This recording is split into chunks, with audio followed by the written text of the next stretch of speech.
interés que traigo hoy es por la petición de una hermana, si no me equivoco, sobre el milenio.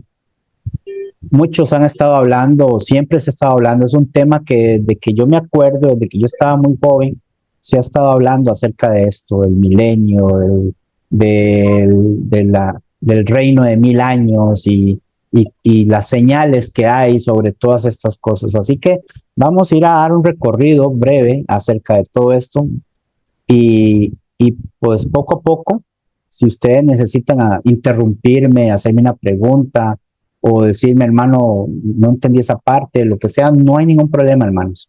No se sientan cohibidos por eso. Eh, y también, ojalá tuvieran la Biblia a la mano para que pudieran ayudarme a leer algún texto que fuera necesario, si fuera el caso.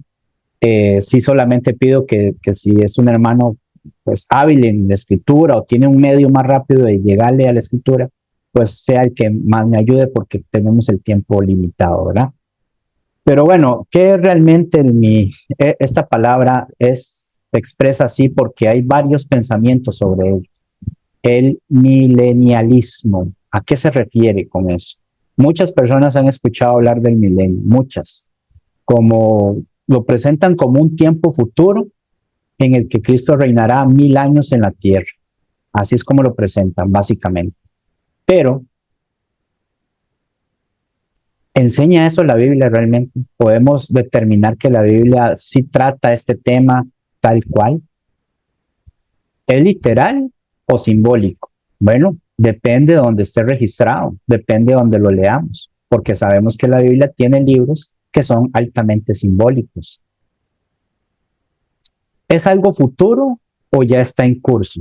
¿Es algo que todavía hay que esperar? ¿Alguna señal? No sé, como muchos lo pronuncian, ¿verdad? Que ya está cerca la venida de Cristo y que ya está cerca el rapto y que ya está cerca el milenio y que todo esto, ¿qué son las cosas que ellos proponen o proporcionan, que ellos dicen que la Biblia señala como para que nosotros también adoptemos ese tipo de enseñanza? Si es algo a futuro, ¿cómo podemos saberlo?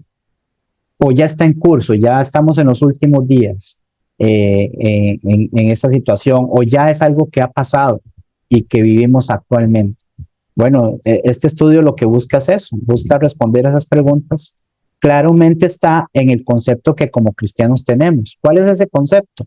De no forzar las escrituras, de no tratar de encajar las escrituras en mis opiniones y en mis propias ideas, sino más bien yo moldearme a la sana doctrina, a las escrituras, a la armonía bíblica. Recuerda, como dice el Salmo, que la suma de tu palabra es la verdad, no solamente unas partes, ¿verdad? Sino toda la escritura. Y es inspirada por Dios para que el siervo esté completamente capacitado. Entonces, vamos a ver, primeramente la primera pregunta es, ¿qué es el milenio? La palabra milenio significa solamente 1000 años, eso es lo que significa.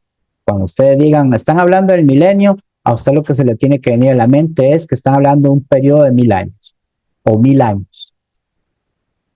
Solo aparece una vez en la Biblia, imagínense, tanta bulla que se hace de eso, pero el registro está en Apocalipsis capítulo 20, versículo del 1 al 6. De ahí es donde vamos a centrarnos un poco porque ese es el origen de la palabra milenio o de ahí sacan para explicar o la base fundamental de ese tipo de doctrina que habla acerca de los 1000 años.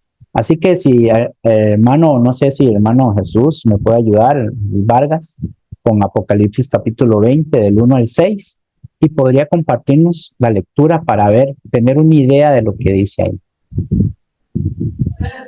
Claro que sí, hermano. Apocalipsis capítulo 20, del 1 al 6. 1 al 6. Dice: Correcto. Vi a un ángel que descendía del cielo con la llave del abismo y una gran cadena en la mano. Y prendió al dragón, la serpiente antigua, que es el diablo y Satanás, y lo ató por 1000 años. Y lo arrojó al abismo y lo encerró y puso sus sellos sobre él, para que no engañase más a las naciones, hasta que fuese cumplido 1000 años. Y después de esto debe ser desatado por un poco de tiempo. Y vi tronos y se sentaron sobre ellos los que recibieron facultad de juzgar. Y vi las almas de los decapitados por causa del testimonio de Jesús y por la palabra de Dios, los que no habían adorado a la bestia ni a su imagen, y que no recibieron la marca en su frente ni en sus manos. Y vivieron y reinaron con Cristo 1000 años. Pero los otros muertos no volvieron a vivir hasta que se cumplieron 1000 años. Esta es la primera resurrección. Bienaventurado y santo el que tiene parte en la primera resurrección. La segunda muerte no tiene potestad sobre estos, sino que serán sacerdotes de Dios y de Cristo, y reinarán con él 1000 años. Muy bien, entonces nuestro hermano acaba de leernos esa porción. Recuerden que lo ha leído solamente del 1 al 6. Antes, la Biblia no, o las escrituras, la palabra de Dios, no se dividía por capítulos, ni versículos, ni tenía títulos, ni subtítulos. Eso vino mucho tiempo después por un grupo de personas o por unas personas que veían que era una forma adecuada para poder leer la Biblia. Y es una buena forma. Pero antes, cuando Juan escribió esta carta del Apocalipsis, no se tenía ni versículo, ni capítulo, ni nada de eso. Entonces, el capítulo 20 viene hablando de un tema que se desarrolla anteriormente y esa idea se viene desarrollando. Ya para cuando el hermano leyó del 1 al 6, se sigue desarrollando esa idea. Así que, ¿qué son las cosas que se hablan allí? ¿Verdad? ¿De qué está tratando? Primero está tratando en lo que el hermano leyó acerca de que Satanás siendo atado. ¿Qué significa eso? Satanás siendo atado. También habla acerca de las almas que viven y reinan con Cristo 1000 años. Habla de una primera resurrección. Habla de el fin de esos 1000 años con la liberación de Satanás. Pero pregunto, ¿es esto un evento literal y futuro o es una figura simbólica y presente? Bueno, la respuesta está en lo que vemos en cuanto al libro de Apocalipsis. ¿El libro de Apocalipsis es una carta literal o es una carta simbólica? Todos, cristianos o no, estamos de acuerdo de que Apocalipsis es una carta altamente simbólica. ¿Qué significa la palabra simbólica? Significa que usa figuras para poder explicar algo sin tener que ir directamente o literalmente a lo que está explicando. Las figuras se usan, el simbolismo se usa para que solo cierto tipo de personas que estaban dentro de un contexto o de una esfera de conocimiento pudieran entonces entender y comprender el significado de lo que se estaba escribiendo. Esto por razones de seguridad, como cuando nosotros hablamos así por códigos, ¿verdad? ¿Por qué nosotros a veces hablamos así de manera de códigos? Porque no queremos que otras personas que están ajenas o que puedan hacernos daño o que puedan utilizar esta información para hacer cosas que no deben, se utilice. Entonces, eso siempre se ha usado. La forma simbólica de leer las cosas, de hablar, de comunicarse, siempre se ha usado porque tiene un objetivo, un propósito, que es ocultar la verdad, pero sin decir mentiras o decir cosas que no son, sino decirlo de una forma en que solo las personas que tienen ese conocimiento o tienen esa visión puedan entenderlo. Así que si aquí habla de que Satanás está siendo atado, de que habla de que un ángel lleva unas cadenas, que hablan de las almas que viven y reinan con Cristo, habla de 1000 años, habla de una primera resurrección, es el fin y todo esto tenemos que ir evaluando cuándo es literal y cuándo es simbólico, cuándo es que esto lo podemos ir aclarando siempre y cuando la armonía bíblica exista. En el momento que se contradiga la Biblia o la enseñanza a la hora de usar la enseñanza bíblica y la ponemos en contradicción, ya ahí sí no sirve, porque la Biblia no se contradice.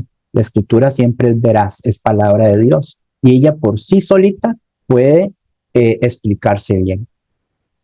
Entonces, ¿cómo debe de interpretarse Apocalipsis 20? Primero tenemos que tomar en cuenta lo que acabo de decir. Apocalipsis es un libro lleno de símbolos. El número 1000, que es lo que en este estudio se quiere demostrar, el interés que tenemos acerca de la palabra milenio, el número 1000, que significa 1000, representa muchas veces plenitud o totalidad de algo, no un número literal. Eso lo podemos ver, y si el hermano puede buscarme Salmos 50:10,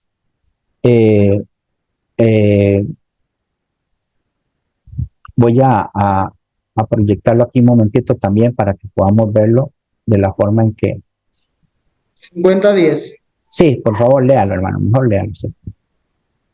Porque mía es toda bestia del bosque y los millares de animales en los collados. Ok, dice el salmista que está hablando de parte de Dios, o que Dios está diciendo, en otras palabras, en el Salmo 50, que mía es, dice, los animales y los millares de colinas, o el ganado en las millares de colinas. Ahí la palabra millares significa eso, 1000. Claro, si nosotros nos ponemos a pensar, yo pregunto, hermanos, ¿solamente Dios tiene potestad del ganado en 1000 colinas nada más? ¿O qué quiere decir esa palabra? ¿Qué quiere decir cuando dice, porque mío es todo animal del bosque y el ganado sobre millares de colinas o 1000 colinas? ¿Qué es lo que significa? Millares, viene la palabra 1000 colinas.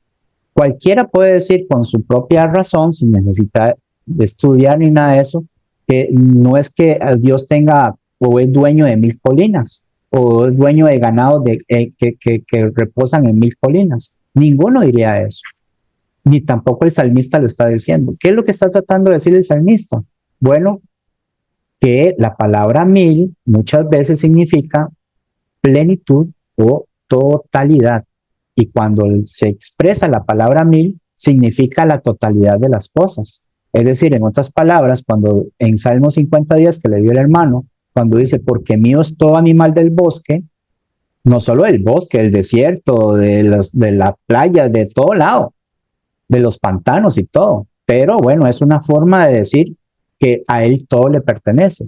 Y el ganado sobre 1000 colinas, como dice la versión Reina Valera de la Biblia de las Américas, también no se refiere solamente a 1000 colinas, sino que se refiere a toda la plenitud de la tierra, a todo lo que conforma la tierra.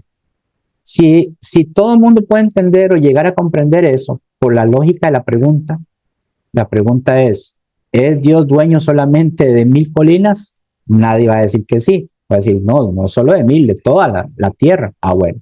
Entonces, ¿es la palabra milenio o 1000 años una palabra que se debe tomar literalmente? No, porque Apocalipsis es un libro altamente simbólico. Correcto. Ahora, ¿qué dice la Biblia en cuanto al reino de Cristo? ¿Será que si realmente Cristo todavía le falta reinar? Porque la idea es que hay tres características en cuanto a la palabra milenio.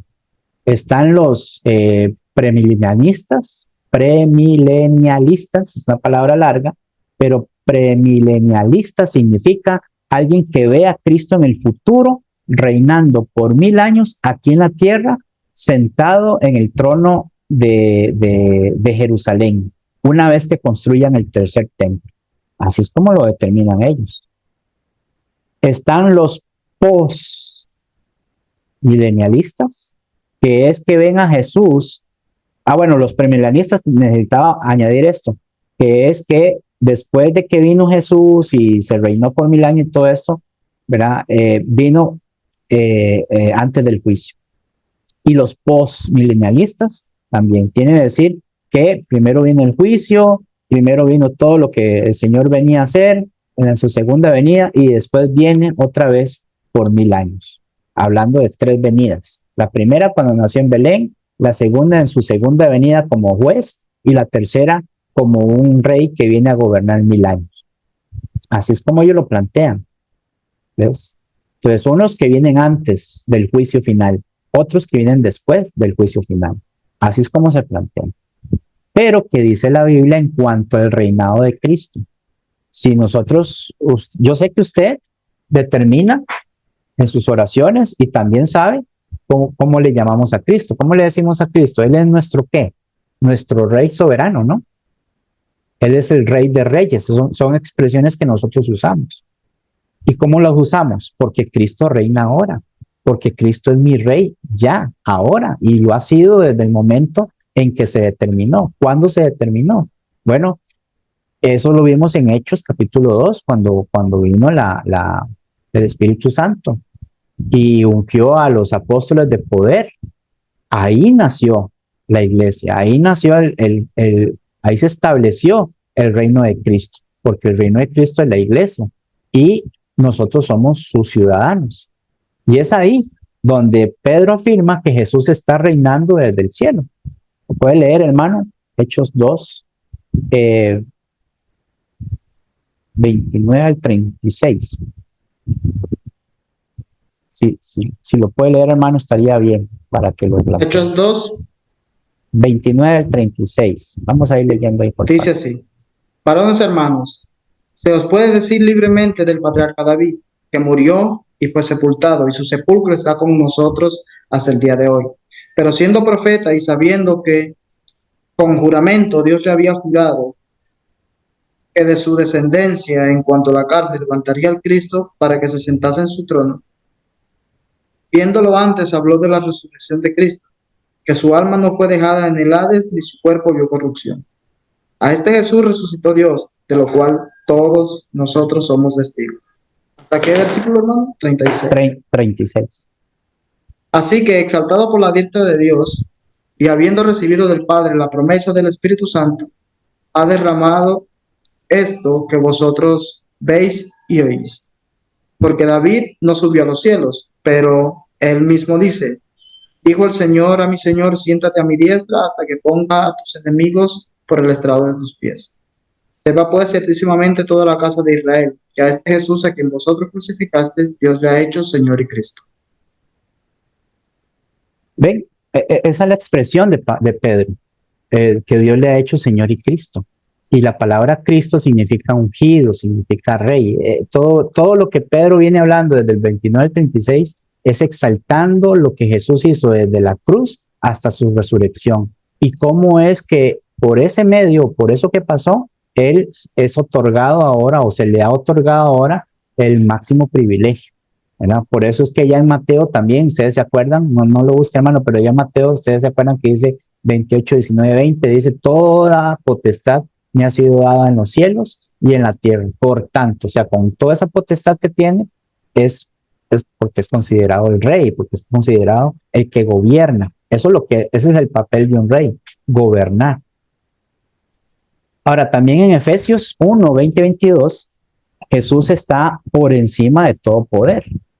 Pablo lo reafirma en Efesios 1, 20, 22 y dice, ahí lo puede leer el hermano, para que nos demos cuenta de cómo manifiesta Pablo acerca de que Cristo está reinando desde Hechos capítulo 2, desde que resucitó, pues, ¿verdad? Desde que Él resucitó. La cual operó en Cristo, resucitándole de los muertos y sentándole a su diestra en los lugares celestiales, sobre todo principado y autoridad y poder y señorío, y sobre todo nombre que se nombra no solo en este siglo, sino también en el venidero, y sometió todas las cosas bajo sus pies, y lo dio por cabeza sobre todas las cosas a la iglesia. Imagínense, entonces son palabras que son claritas en cuanto a si Cristo, es decir, en otras palabras, ¿cómo puede encajar esto en el pensamiento de que el reino milenario todavía se está esperando, todavía tiene que suceder? Entonces, aquí estas palabras no cabrían. Esto tendría que hablar de una forma futura, y no están hablando de una forma futura. Pedro estaba afirmando que al resucitar Cristo, ya Dios lo había hecho Señor y Cristo, o sea, alguien dispuesto o proporcionado para gobernar como rey. Pablo está diciendo no como algo hacia futuro, sino que está diciendo como una acción continua, es algo que está sucediendo, que Jesús está por encima de todo poder. Y Colosenses 1:13 también, ya fuimos trasladados, ya lo hizo como un hecho, no como un acto futuro. Colosenses 1:13 nos dice, Pablo nos afirma esa situación así. El cual nos ha librado de la potestad de las tinieblas y trasladado al reino de su amado Hijo. Dice que hemos sido trasladados al reino, no que vamos a ser trasladados o que seríamos trasladados. No está hablando de manera futura, está hablando de una manera presente y continua. Es decir, nosotros, todos los que hemos obedecido el Evangelio de Cristo, las enseñanzas de Cristo, Él nos ha trasladado al reino de su amado Hijo. ¿Y cuál es el reino de su amado Hijo? La iglesia, como lo acaban de leer ahí. Entonces, teniendo todo esto en cuenta, que acabamos de leer, Apocalipsis 20 dice también acerca de que Satanás fue atado. ¿Para qué? ¿Cuál era el propósito? Bueno, dice ahí lo que leyó el hermano, para que no engañase más a las naciones. Esto no significa que Satanás ya no puede actuar o que en ese momento ya no va a poder actuar o que en ese momento literalmente Satanás va a estar con unas cadenas que no va a poder reventar, porque estamos hablando de un mundo espiritual, no estamos hablando, Satanás no es un ser de carne y hueso. Satanás es un ente, es una persona espiritual, como los ángeles.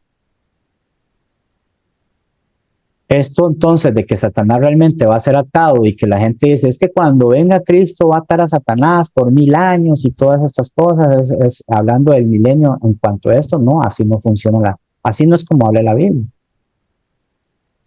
sino que está limitado en su poder. Hermano, léase 2 Corintios capítulo 11, 2 Corintios capítulo 2, versículo 11. 2 Corintios capítulo 2, versículo 11. Pablo Dice nos... así, hermano. Ajá, sí. Para que Satanás no gane ventaja alguna sobre nosotros, pues no ignoramos sus maquinaciones. Esa es la forma en que Satanás está siendo atado. En que antes Satanás es un ser poderoso, él era un ángel y como ángel es superior a los hombres, tiene mentalidad de ángeles, tiene superioridad en ese aspecto y él podía engañarnos y nos puede seguir engañando tan fácilmente por más que nosotros queramos resistirle o queramos retarle o burlarnos de lo que sea, él nos puede engañar con mucha facilidad, pero una vez teniendo el evangelio en nuestras manos, dice Pablo, para que Satanás, es decir, esto que les estoy diciendo, dice Pablo, tiene un propósito y es para que Satanás no gane ventaja alguna sobre nosotros. ¿Por qué? ¿De qué forma ganaría ventaja sobre nosotros? Bueno, porque nosotros ignorábamos cuáles eran sus maquinaciones, sus pensamientos, pero ya ahora ya no, como dice Pablo. Y también en Hebreos capítulo 2, hermano, versículo 14 y 15, Hebreos 2, 14 y 15, vemos entonces también cómo Jesús, por medio de su presencia, ató a Satanás. Dice, hermano. Hasta el día de hoy. Ajá. 2, 14 y 15.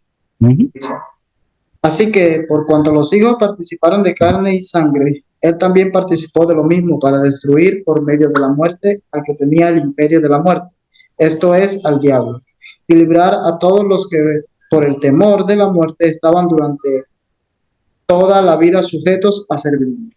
Ok, entonces, en otras palabras, las personas, cuando no teníamos el evangelio y teníamos la presencia de Cristo, toda persona estaba sujeta a pecado, estaba sujeta a la muerte, por cuanto la paga del pecado de muerte. ¿Quién era el que tenía ese imperio? ¿Quién era el que manejaba ese imperio? Ese reinado, Satanás. Entonces nosotros, como éramos de la muerte, estábamos sujetos a banalidades y carnalidades y obviamente que pasábamos con mucho temor y miedo a la muerte hasta el día de hoy. ¿A quién le gusta morirse? A nadie, ¿verdad? Pues nadie busca la muerte. Pero una vez que el evangelio llegó, una vez que Cristo llegó, una vez que se presentó como se presentó la primera vez y derrotó a Satanás, lo ató por medio de su enseñanza, ahora nosotros también participamos de esta esperanza que Cristo nos trajo, por cuanto él también participó de lo mismo, es decir, él también se hizo hombre, él también tenía las posibilidades de morir, pero él derrotó la muerte. Jesús es el único que pudo hacerlo. ¿Por qué? ¿Y cuál es el objetivo de eso? Bueno, para destruir por medio de la muerte al que tenía el imperio de la muerte. ¿Ves? Este es Satanás. Entonces, ¿qué significa en Apocalipsis cuando dice que Satanás realmente está atado? Bueno, significa que él puede seguir actuando, él puede seguir engañándonos, él puede seguir dañando a los poderes mundiales y todo esto, pero está limitado. Antes él tenía ese poder, ahora está limitado porque la persona cuando encuentra el evangelio, entonces limita a Satanás poder seguir engañando, poder seguir destruyendo y todas estas cosas. Y desde antes de que el hermano leyó en Corintios, en Hebreos, que son las cartas de una de Pablo y la otra no sabemos, pero que fueron antes, después de que vino Cristo, muchos años después de que vino Cristo, pero Jesús mismo lo dijo cuando estaba aquí en la tierra. En Mateo 12:29, no lo busca, hermano, pero dice, ¿cómo puede alguno entrar en la casa del hombre fuerte y saquear sus bienes si primero no le ata? ¿Se acuerdan que Jesús habló de esto?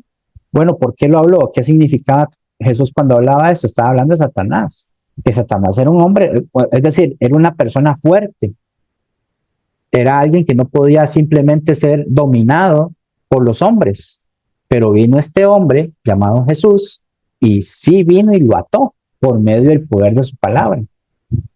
En Lucas 10:18 también dice, vi a Satanás caer del cielo como un rayo.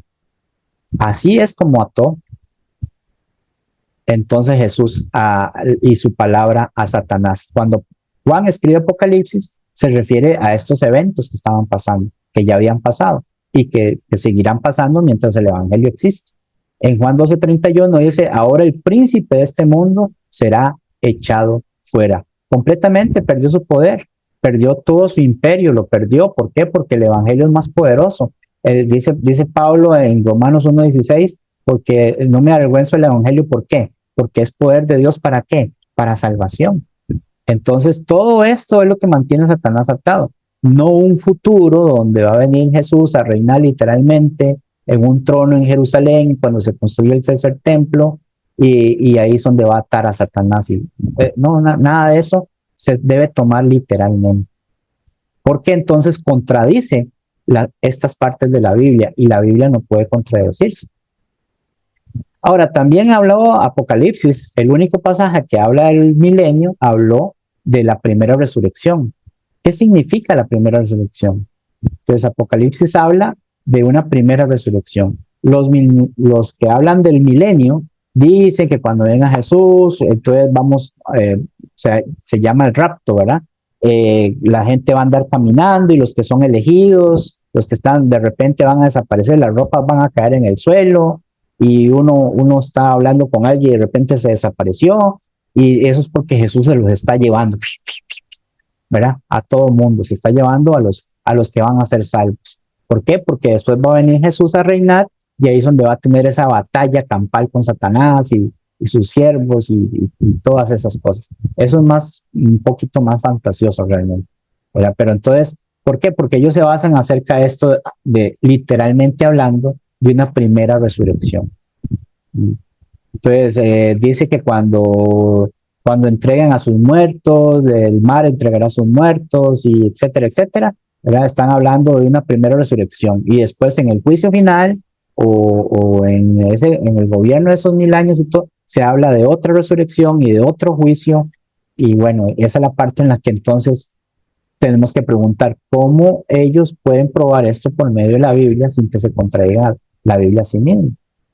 Pero ¿de qué habla Apocalipsis 20? De este mismo tema que está hablando de 1000 años y de estos eventos de que Satanás va a ser atado, de esta primera resurrección. ¿A qué se refiere? Dice, para los que no adoraron a la bestia y fueron fieles a Cristo. Está hablando de una primera resurrección, pero dice quiénes, los que no adoraron a la bestia y fueron fieles a Cristo. Las personas que tienen ese tipo de enseñanza ahora tienen un problema, porque ahora tienen que personificar la bestia y ponerlo en alguien que si ustedes lo investigan y hablan acerca de este tipo de la bestia que le llaman el anticristo, que es una persona que va a venir, que va a convencer a las naciones y que todos lo van a ver como Dios y todo esto, es otra película que se forma y no tiene ningún respaldo bíblico. Pero si nosotros hablamos como habla la Biblia, podemos determinar a qué se refería con la bestia y los que fueron fieles a Cristo. ¿Por qué? Porque en el tiempo en que se escribió la carta de Juan, el Apocalipsis, no era una carta para meterle miedo a los cristianos, era el contrario. Si usted lee el capítulo 1, versículo 1 y 2 de Apocalipsis, va a ver que es una revelación para darle a los cristianos esperanza, para darles fortaleza. Se revela cómo Cristo venció y gana sobre el mal. Y eso le daba esperanza y fortaleza y paz a los cristianos. No era algo para meterles miedo, como hablan ahora de ese personaje que va a venir. Ustedes han oído eso, ¿verdad? ¿No? ¿Han visto cómo es que va a venir alguien ahí, que es el anticristo, que es el que va a convencer a las masas? Y todos dicen que viene de China, otros dicen que es Donald Trump, otros dicen que es el presidente de Rusia. Y bueno, le ponen... le ponen características a ese anticristo, a esa bestia, ¿verdad? Y que nos van a poner un chip en la mano y en la frente y que eso ya está. Y oiga, desde que yo tenía 8 años oía eso, de que ya el chip viene, ya que ya el chip viene y todo eso. Y entonces la pregunta de todo eso, porque a veces eso impresiona, a veces uno dice, no, pero suena lógico, puede ser, pero la pregunta principal es, si lo sacó de Apocalipsis, ¿significa que es literal o significa que es simbólico? ¿A qué se refiere? Esa es la pregunta que debemos siempre sostener cuando se habla de libros apocalípticos, como Daniel, como Apocalipsis. Ahora, cuando habla de la primera resurrección, entonces, ¿a qué se refiere? ¿Es física o espiritual? Bueno, la Biblia muestra que es espiritual, es decir, el nuevo nacimiento. ¿Cómo es que nosotros, qué representa el bautismo para nosotros los cristianos? ¿Qué representa? ¿Por qué nosotros se nos sumerge en agua y se nos agarra y se nos mete de espaldas hacia el agua y después salimos del agua? ¿Es un rito o qué? No, es que tiene una representación, un significado.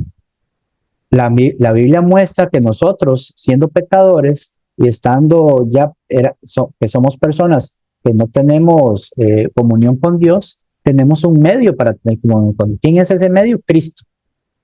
Ahora, para poder tener participación con Cristo, debemos hacer lo que Cristo hizo. Cristo murió y resucitó.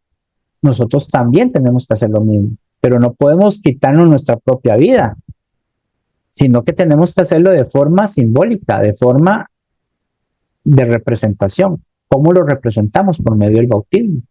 Entonces, muchas veces cuando usted ya escuchó el Evangelio y quiere llegar a los pies de Cristo, ese es ya el último paso para decir, bueno, ya una vez que usted hizo todos estos pasos, ahora le toca bautizarse.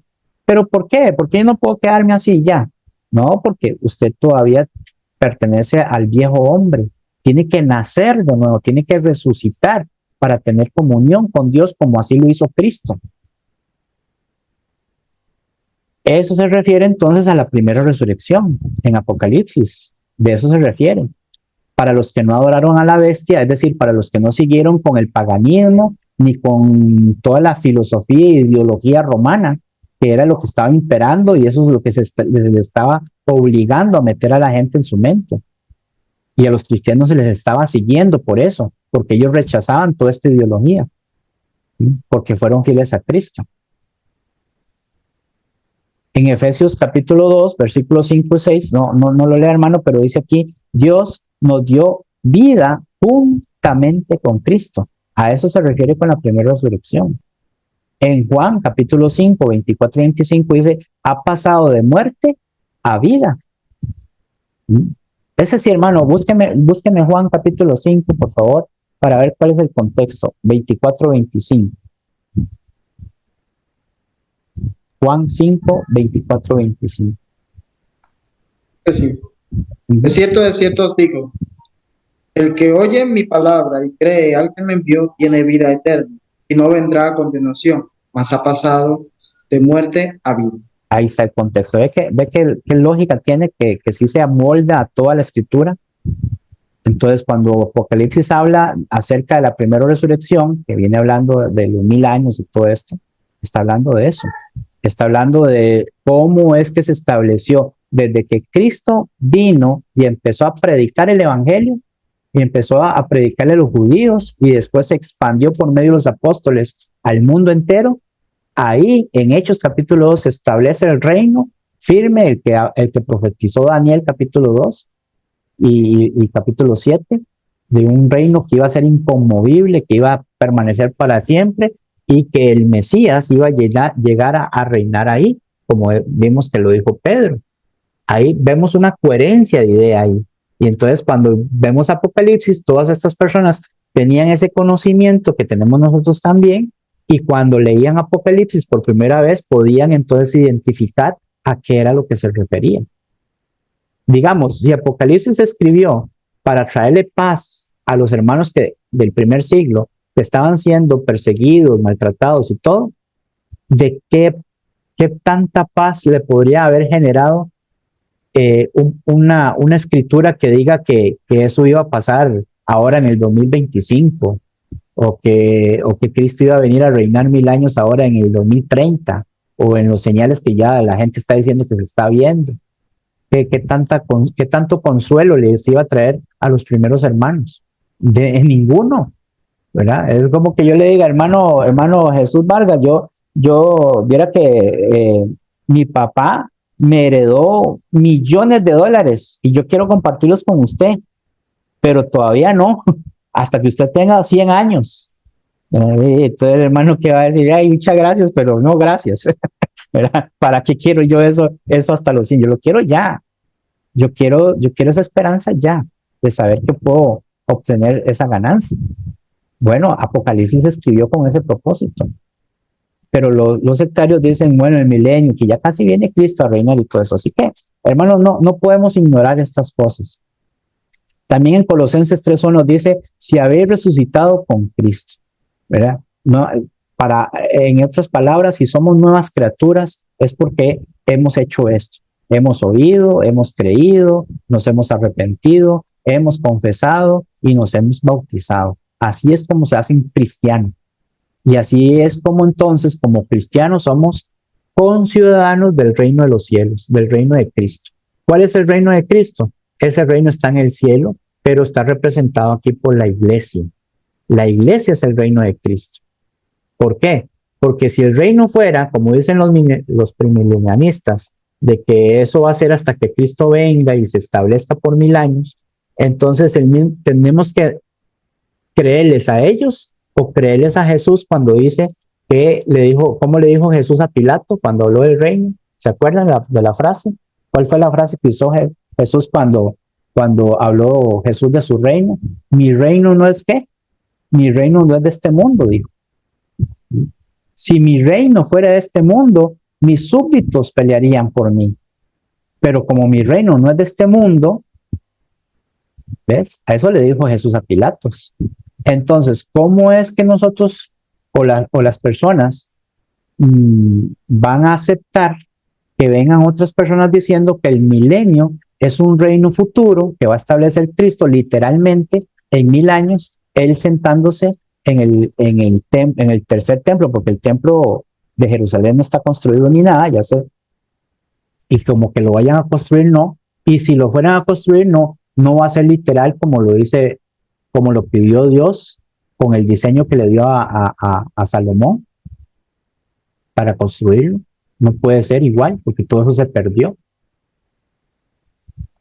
Ni los sacerdotes levitas, porque ya no se sabe cuáles son sacerdotes levitas. O sea, eso es demasiado complicado adoptar ese tipo de doctrinas, porque contradicen completamente la Biblia. Bien, hermanos, entonces vamos a simplemente hacer un resumen acá, porque el tiempo me gana y no quiero tampoco saturarlos tanto con tanto, ¿verdad? Entonces, el resumen acerca de la palabra milenio, ¿a qué se refiere eso? No podemos aislar la palabra. No podemos simplemente, por ejemplo, no es que no podemos, sí podemos, pero no es debido hacerlo. Entonces, si yo le digo al hermano Jesús Marsella, hermano, usted sabe que yo puedo matar, que la Biblia me da permiso para matar. O hermano, usted sabe que la Biblia me da permiso para para bailar. Entonces el hermano Marsella me va a decir, "No, un momento, ¿cómo? ¿Por qué?" Digo yo, porque allá en Eclesiastés dice que hay tiempo para todo. Hay tiempo para matar, hay tiempo para dar la vida, hay tiempo para estar quedito, hay tiempo para bailar. Dice, así dice. Entonces el hermano Marsella me va a decir inmediatamente, hermanito, lo siento, pero usted está sacando el texto de su contexto. Y todo texto sin su contexto, ¿qué es? Pretexto para hacer uno lo que uno quiere. Entonces, así no sirve, así no funciona las escrituras.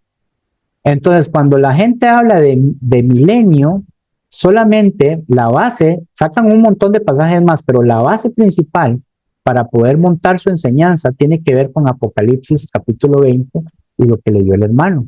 Pero el capítulo 20 viene hablando de un sinnúmero de cosas que no son literales, son simbólicas y que ya acontecieron y que siguen aconteciendo en el sentido de que Cristo como rey, que ya es rey, ya gobierna, como dijo Pedro, la iglesia es su reino y nosotros somos sus súbditos, somos sus ciudadanos. Y como tales estamos en el reino de Cristo, que es la iglesia, por eso nosotros somos miembros de la iglesia de Cristo, la iglesia que le pertenece al Señor. Ya Cristo es rey desde el momento que resucitó y hasta la fecha en cuando Él venga por segunda vez. Listo, así es como se determina esto.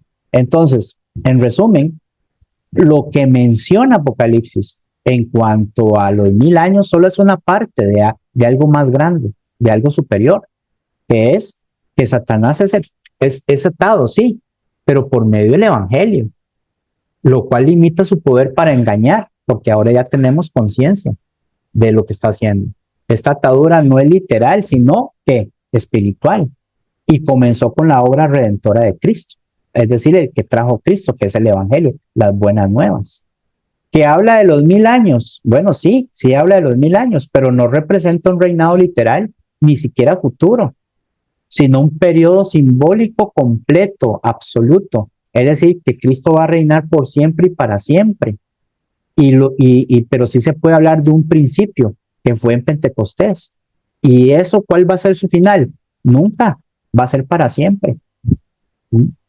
Donde Cristo reina junto a quienes, a los que nos hemos entregado a Cristo. En un tiempo los mártires, los que fueron perseguidos y los que fueron condenados y destruidos por el Imperio Romano, y así sucesivamente hasta el día de hoy. Las almas se refieren a que reinan con Él, no en esta tierra, no en la tierra. Si en la tierra más bien fueron vistos como despojos, como gente sin importancia, sino más bien en un estado glorificado y victorioso. ¿Qué le dijo Jesús al ladrón cuando el ladrón le dice, acuérdate de mí cuando vengas en tu reino? ¿Qué le dijo? De cierto te digo que hoy estarás conmigo en el paraíso. Las almas que mueren en Cristo, los ciudadanos de ese reino que mueren en Cristo, vamos a un lugar glorificado, victorioso, un lugar donde se llama el paraíso, donde nos espera ahí, donde vamos a esperar ahí hasta el juicio final. Y eso concuerda con las enseñanzas de Jesús y con todas las enseñanzas de los apóstoles. No algo que se está esperando literalmente. Cuando habla de la primera resurrección, es espiritual, ¿sí? No física. Se trata del nuevo nacimiento por medio del bautismo en Cristo y la continuidad a la causa de los mártires en la vida de los cristianos fieles. Es decir, nosotros sacrificándonos, luchándonos para no ser parte del mundo. Y a veces caemos, nos levantamos, a veces nos cuesta, pero seguimos adelante. Nos caemos y nos levantamos. Juntos, adelante, todos. A eso se refiere la primera resurrección y es espiritual. ¿Qué va a pasar cuando finalice el milenio? Estas personas dicen, bueno, va a venir la segunda venida de Cristo. Esos son los premilenialistas. Los postmilenialistas, los postmilenialistas, o sea, después es donde dice que ya cuando termine el milenio viene la segunda venida de Cristo. Entonces, otra vez, los que creen en el milenio, hay dos categorías. Uno que dice que va a venir Cristo a reinar por 1000 años antes del juicio. Y otros que creen que va a venir a reinar por 1000 años después del juicio. Entonces la pregunta es, ¿qué va a pasar al final de ese milenio que ellos hablan? Bueno, ¿qué dice la Biblia? Eso es lo importante. La Biblia dice que Satanás va a ser soltado por un breve tiempo, pero eso no quiere decir que va a ser soltado literalmente, sino que más bien él sigue en la posición de engañar y esto es importante que lo notemos, hermanos. Miren, cuando usted ha visto, ha tenido un arma en sus manos, una pistola. Si la ha tenido en sus manos, yo le pregunto a usted, ¿el arma es buena o es mala? La respuesta, ¿cuál sería? Depende, porque el arma en sí ni es buena ni es mala. El arma solamente es un medio, es una herramienta que se utiliza según la responsabilidad del hombre. Entonces, el evangelio es poder de Dios para salvar al hombre. Sí, correcto. Pero ¿en qué responsabilidad cae el evangelio cuando está en las manos de los hombres? Cae en la responsabilidad de nosotros en compartir el evangelio. Si nosotros no compartimos el evangelio, si nosotros no predicamos, si nosotros no somos conformistas, entonces Satanás va ganando terreno. Y cada vez más la gente que no escucha el evangelio va siendo engañada por Satanás. Entonces, cuando dice que Satanás será soltado por un breve tiempo, lo fue en la época del emperador, de los emperadores romanos, y persiguió a los cristianos y los quería erradicar. Así fue como empezó Satanás. Fue soltado ahí. Ya el evangelio todavía iba agarrando fuerza, todavía iba expandiéndose de esa forma. Pero hoy día que ya el evangelio ha sido tan expandido y tan conocido, ¿de qué forma Satanás puede ser soltado de esa posibilidad del evangelio? Cuando no se predica, cuando nadie lee, cuando nadie estudia, cuando nadie ora, porque la responsabilidad está en nosotros. Si nosotros nos volvemos perezosos de predicar el evangelio, entonces Satanás va agarrando otra vez fuerza y va engañando al mundo. Y eso es lo que no podemos permitir en ese aspecto.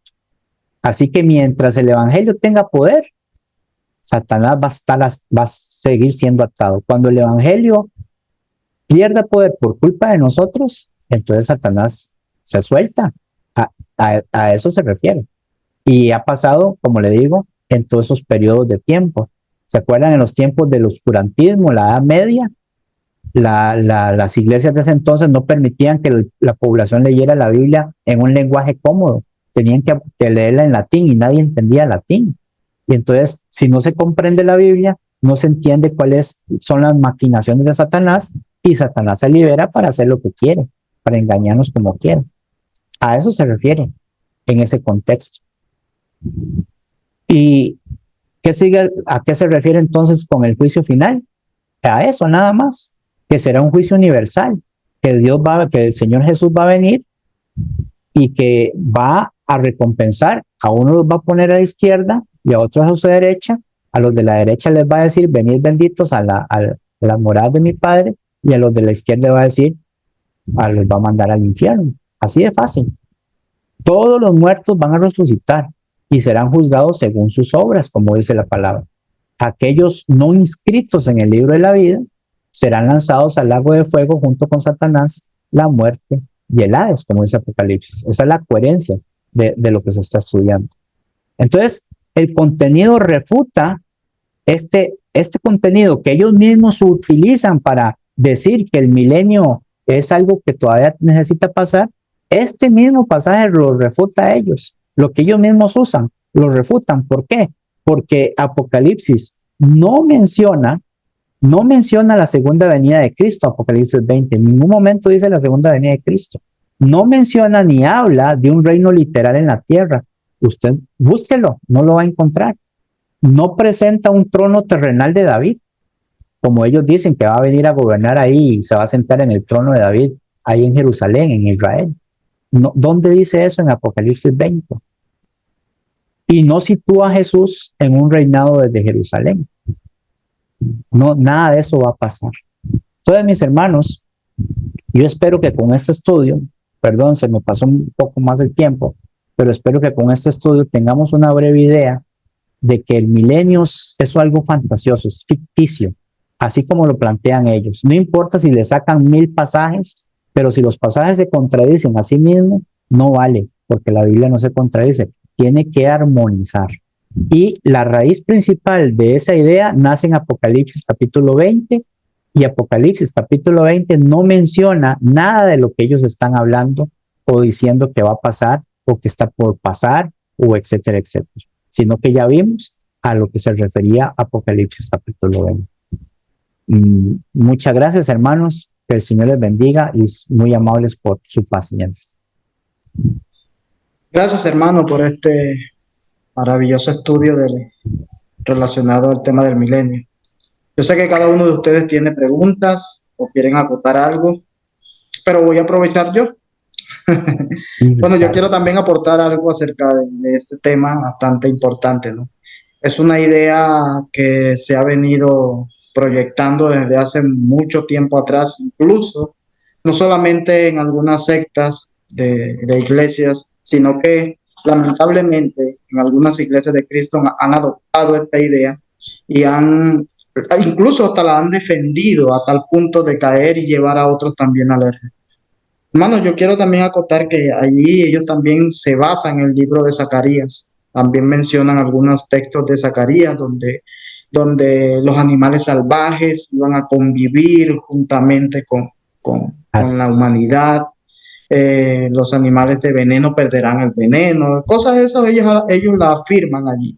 Entonces hacen como un arroz con mango todo mezclado. Exacto, y intentan también querer juntar un versículo con otro.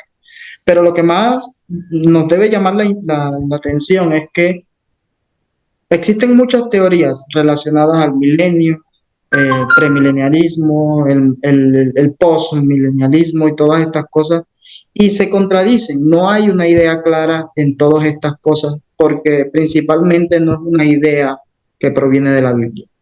Es una idea que viene del pensamiento humano, donde quieren utilizar la Biblia para fundamentar algunas cosas de su creencia. Quiero resaltar también, hermano, que usted mencionaba en el libro de Hechos, donde habla del trono de David. Y hay una palabrita allí bastante interesante que dice hasta que ponga a tus enemigos por el estrado de tus pies. Y quiero enfatizar en el reino, porque Primera de Corintios, capítulo 15, versículo 20 al 28, nos habla que él iba a entregar el reino. Dice que entregaría el reino hasta que sea eliminado, sea vencido el postrer enemigo. Y este postrer enemigo es la muerte. Entonces, sabemos que Jesús está reinando en esos momentos, en un trono espiritual. Ellos piensan que es un trono físico, un trono aquí en la tierra, y es un error. Esto es un gran error en el cual caen ellos basándose, no sé en qué, porque la Biblia mismo los contradice, ¿no? Juan el Bautista predicaba arrepentidos porque el reino de los cielos se ha acercado. El mismo Jesús predicaba arrepentidos porque el reino de los cielos se ha acercado. Y el mismo Jesús decía, les dijo a sus discípulos, algunos de los que están aquí no gustarían la muerte hasta que hayan visto el reino venir el reino de los cielos con poder. Entonces el reino de los cielos está. El reino de los cielos es la iglesia. Lamentablemente a la iglesia se le ha desvalorizado, incluso los mismos miembros. Se ha desvalorizado tanto el reino que algunos no piensan de que están en el reino. Algunos no quieren ir al reino también. Entonces yo veo que esto es un estudio bastante importante, hermano, porque aquí podemos nosotros darle el énfasis del reino. Estamos en el reino. No hay Jesús no va a venir para reinar aquí en la tierra. Incluso se me vino a la memoria lo siguiente. Los premilenialistas hablan de que Jesús vino a establecer su reino en esta venida, pero no pudo. Entonces, por eso lo va a establecer en una segunda venida. Esto se le conoce como la teoría de la brecha, ¿no? Donde usted mencionaba que Jesús dice, mi reino no es de este mundo. Si mi reino fuera de este mundo, entonces mis servidores vendrían y me defenderían. Así Y es. Pilato le dice, eres tu rey, tú lo has dicho, yo para esto he nacido, para esto he venido a este mundo. Incluso, y si fuera físico, hermano, y si fuera un reino físico, también lo hubiese hecho, porque en el libro de Ujú. Juan nos expresa que los judíos querían buscar a Jesús Para hacerle rey, sí. para Re hacerle rey. literal. Ujú. Exactamente, un reino literal, pero Jesús se fue, porque su reino no era físico. Ellos habían entendido esto, que es lo mismo que entienden lamentablemente estas personas y están equivocados. El reino de nuestro Dios es espiritual, en la cual cada uno de nosotros somos participantes de este reino. Claro que sí. Quería acotar esto, hermano, No, también. no, muy bueno ese complemento, porque en realidad toca puntos muy importantes, ¿verdad? Sí, sí, digamos que una de las cosas que enriquece esto es cuando se colabora con eso, porque uno tiene una línea, uno dice, bueno, yo quiero atacar la raíz de eso. ¿Por qué? ¿De qué? ¿Qué nace ese pensamiento? ¿Dónde se originó? ¿De dónde está la autoridad para poder generar ese tipo de enseñanza, verdad? Y cuando veo que solamente lo que tienen es un pasaje raíz, que es Apocalipsis, y que de ahí sacan, como ustedes, un arroz con mango, sacando pasajes por allá y por allá y por allá, y hacen una ensalada, pues, como le decía yo, ¿verdad? Yo le puedo decir que también puedo bailar y matar y cometer adulterio y todo eso, pero si saco el contexto, el texto de su contexto. Pero eso que usted también resalta es importante también, claro que sí. ¿Por qué? Porque más se armoniza, más vemos cómo la palabra se va armonizando. Pero no solo viene de mí, sino que también al oírlo a usted, veo que usted y yo compartimos el mismo pensar. ¿Por qué lo compartimos? Porque vemos cómo se armonizan las escrituras. ¿Ves? Por eso es que entonces esto resulta, esto tiene validez o valor en ese sentido. El hermano Marsella va a opinar también. Uh -huh. Yo sé que sí. Sí, bueno, primeramente darle las gracias al hermano Marvin porque eh, expuso en una hora un tema tan complejo y tan largo, porque es un tema bastante Es, profundo que se puede desglosar en 10 lecciones. O sea, hablar de esto en una hora y tratar de llegar a un resumen como usted lo hizo hoy, bueno, es bastante grato.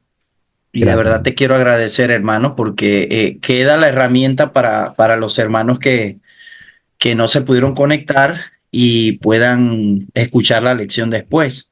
Uh -huh. Ustedes decían en la plática que estaban diciendo, ¿de dónde sacan?